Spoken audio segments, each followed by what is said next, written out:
curses. They do their jobs. It is dirty, exhausting work and involves a lot of wind and mind-numbing ground surveys. It means construction crews are delayed, millions of dollars lost, developers watching impatiently while salvage workers dig up artifacts and skeletons. At one of her sites, she found the remains of a more recently dead man, a body pitched off the side of the road. A few weeks later, she found another, and she began to wonder, what is the difference between someone who died months ago and someone who died 1,000 years ago? Time grew thin for her, as if she could see through it. Navajos kept showing up, hitchhikers and transients telling her she better slow down with all this digging. She began to feel like a looter herself. She quit her job. I asked if she would ever go back. She nearly cried, shaking her head, saying, "No, no, no." Then she straightened her face, looked at me, and said, "You know I would." This book is about the underbelly of archaeology, from both a personal and a global perspective. It is a first-hand exploration into the many reasons we loot. To loot is to freely take something that is not yours.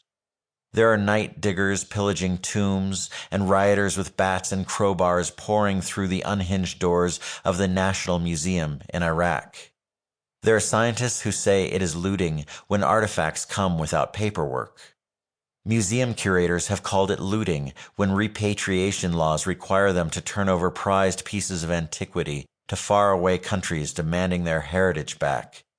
Fingers seem to all be pointing at each other. If you are one of those people who have strong opinions about who should own ancient cultural property and who has the right to do as they wish with antiquities, you might be surprised by your reaction to what you are about to hear. If you have wondered what all the fuss is about, what is so important about some clay seal lost in the desert for thousands of years, I hope this book will help you understand. I have found myself lost in the entanglement of antiquities. From the lowliest dirt geeks to credentialed excavators to the world's biggest antiquities traffickers, all of whom you're about to meet, few hands are clean.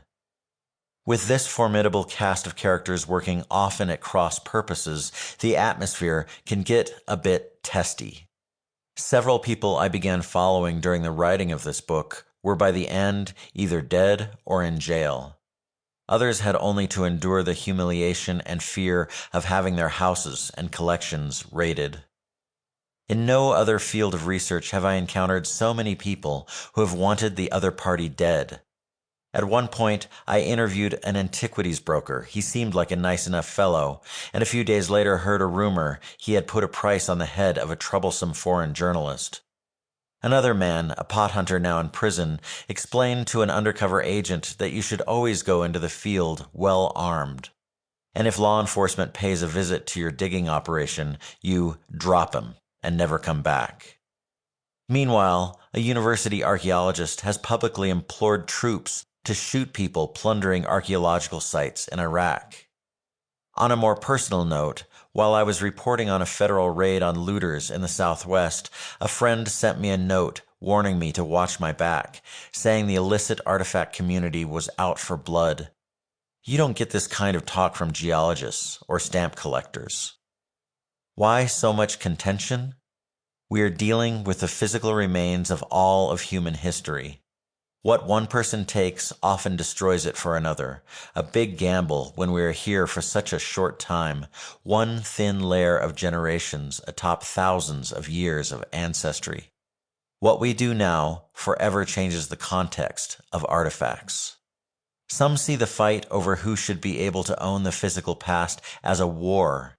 In order for an artifact to sit on a dealer's shelf, it must often be laundered beyond scientific recognition, the bane of archaeologists. In order for it to be in the hands of science, it is often secreted away into storage where it may never be seen again. In between are many hands scrabbling for whatever they can get. An old Utah pot hunter once took off his bracelet and passed it to me, an inlay of silver and turquoise, probably a century and a half old. "You know where I got that?" he asked.